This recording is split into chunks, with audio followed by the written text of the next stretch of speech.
Okay, so I'm going to continue. I need to thin out this tip. I went against my usual policy and didn't thin this before I thinned this because it was opportunistic. I opportunistically thinned this down in the middle instead of thinning the end, so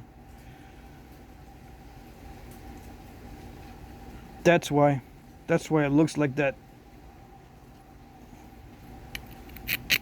But there are some strategies that you really don't want to mess with, so it cannot be opportunistic all the time. So I got to thin down that point before I start working on anything else. And hopefully I won't snap it, because now it's going to be thin in the middle.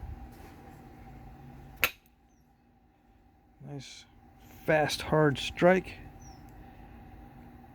Remove the flakes before the biface knows what's happening. You know, what was that? Nothing. I didn't do anything. You didn't break, did you? Nope. So nothing happened. Just a little flake here and there. Just a little one.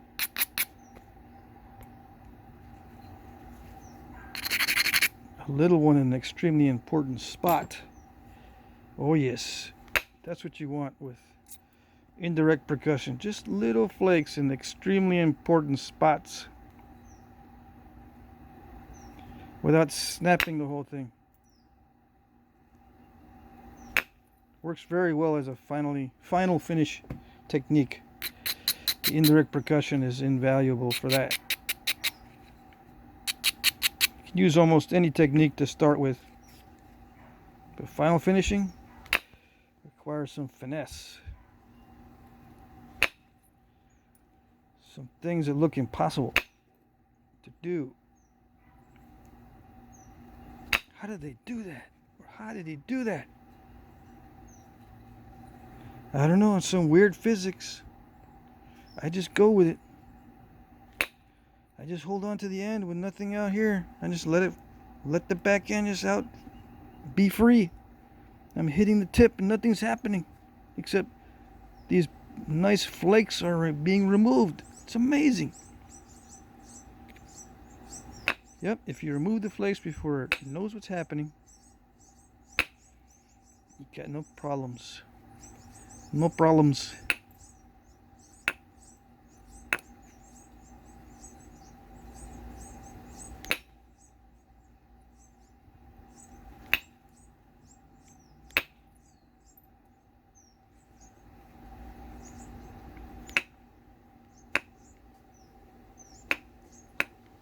But you've seen plenty of problems that can arise in my videos, since I don't delete everything. I delete a lot of stuff, but not everything. I don't like showing when I get a step fracture right where I'm not supposed to, because I didn't prep it well enough, or I'm not using the tool most advantageous, so-called.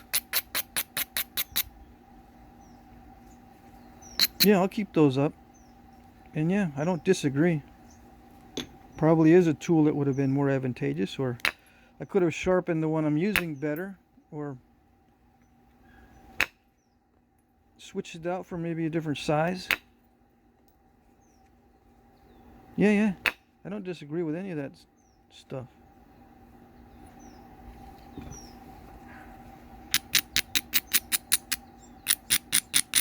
But I'm trying to make them look like they used to look. In most cases.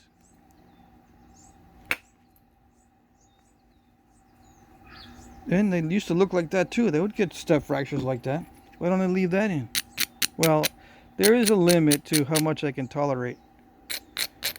Obviously, if I needed to hunt, if I needed to hunt with it, and it had a step fracture, I would say to myself, that step fracture is not going to prevent it from killing that animal.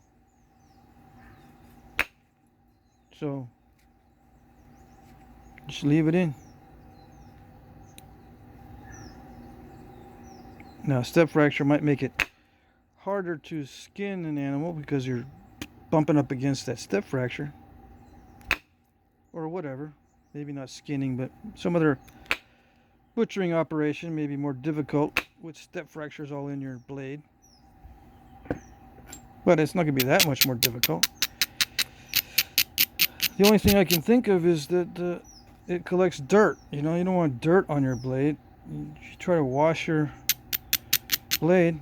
I mean, not try, but you wash your stuff after butchering. You don't want to be spending extra time digging out this junk from in their step fractures.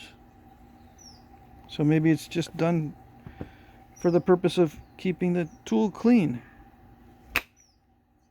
Because we all know little bits of smelly matter, even though they didn't understand microbes or bacteria, they knew that it was smelly and stayed there for a long time.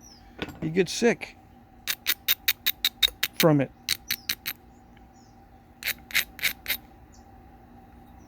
Don't know why you get sick, but you know, you don't eat the little nasty little things that hang around. You don't eat those little specks of fat and meat. And besides, it attracts the animals to your gear. They're sniffing around. You got little pieces of meat and fat in your tools, and the dog's gonna come sniffing around and take it out. He won't eat it, but he'll sniff around, kind of bite on it a little bit, maybe snap it, and then lose interest because there's nothing really there. It's just the smell. Gee, I wonder if that's happened to me before. Well, it has, but it's my scent that they're curious about. But if I was to use these for butchering and I didn't wash them properly, yeah, my dogs would be all over this. All over my toolkit and my stuff. And then when it's time to go hunting, where is my stuff? Who dragged my quiver or my bag of tools out into the open? Now it's all scattered. Something stepped on it.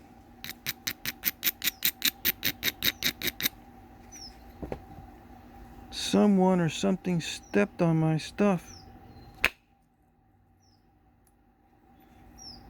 Because I thought I threw it out because it's in a big old scattered pile. Well, not pile, but big old scattered area. Maybe somebody played with it. But I digress.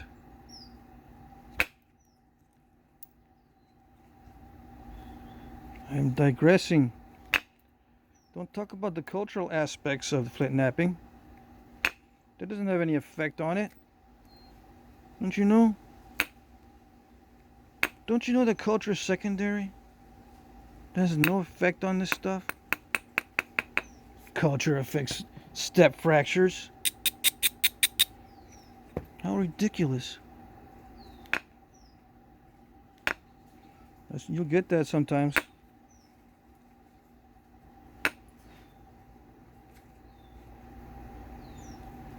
Yep. I just showed you one example why you would want to eliminate step fractures, and it has to do with cleanliness. Cleanliness. The lessons learned from cleanliness. It's a cultural thing.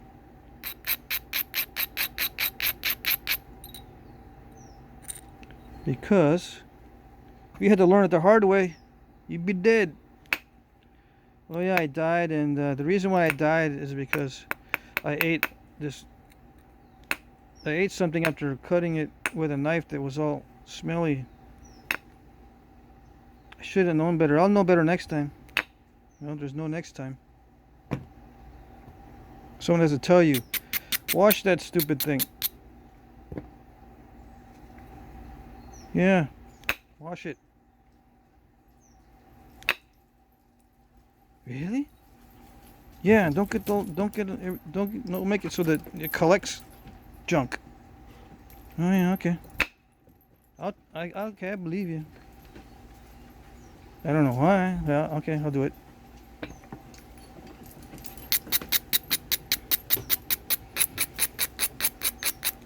There you go. Cultural influence on knapping. And then there is the peer pressure. Well, you're not that good at making them, huh? Look at all this weird step fracturing. What is this? Looks stupid. Yep.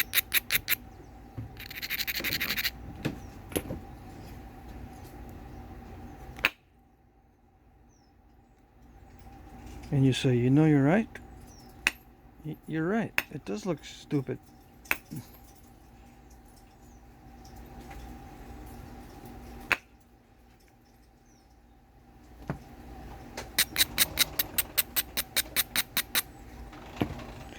In fact, I'll go one better.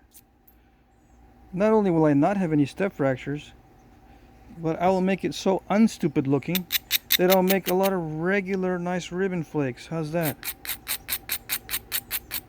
That will really unstupidify it. Yeah. That would. I might even trade you my wife for that. I mean my dog. Really? Oh yeah. Good luck, man. It's good luck. Stuff that looks cool is good luck, man.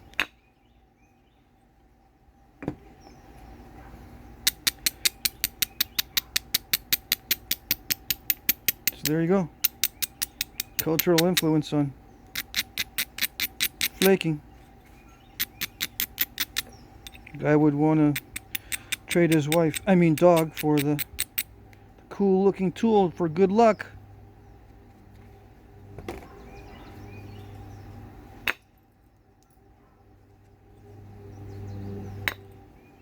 Yes, sir.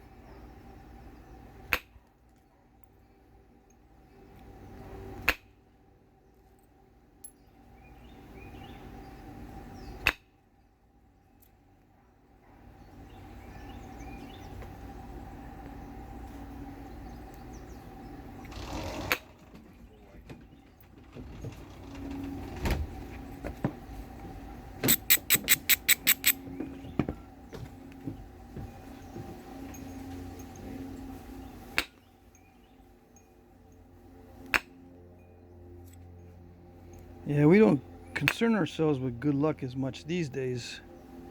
It's still in there, it still creeps in, it still rears its ugly head, so to speak. But nowhere near as much as it was in the past. We don't depend upon luck, good luck, charms. We don't depend upon good luck charms as much as we used to.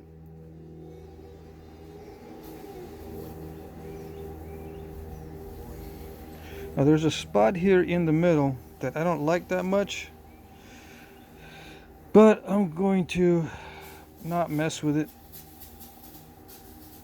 right now. I still need to regularize it, make it symmetrical. In fact, what I'm going to do is I'm going to cut the video short here and just stash this for later, in case I need it for something. I got a feeling I'm going to need it for something as a backup. I'm working on long blades like this right now, but I think I'm going to stash this for a backup.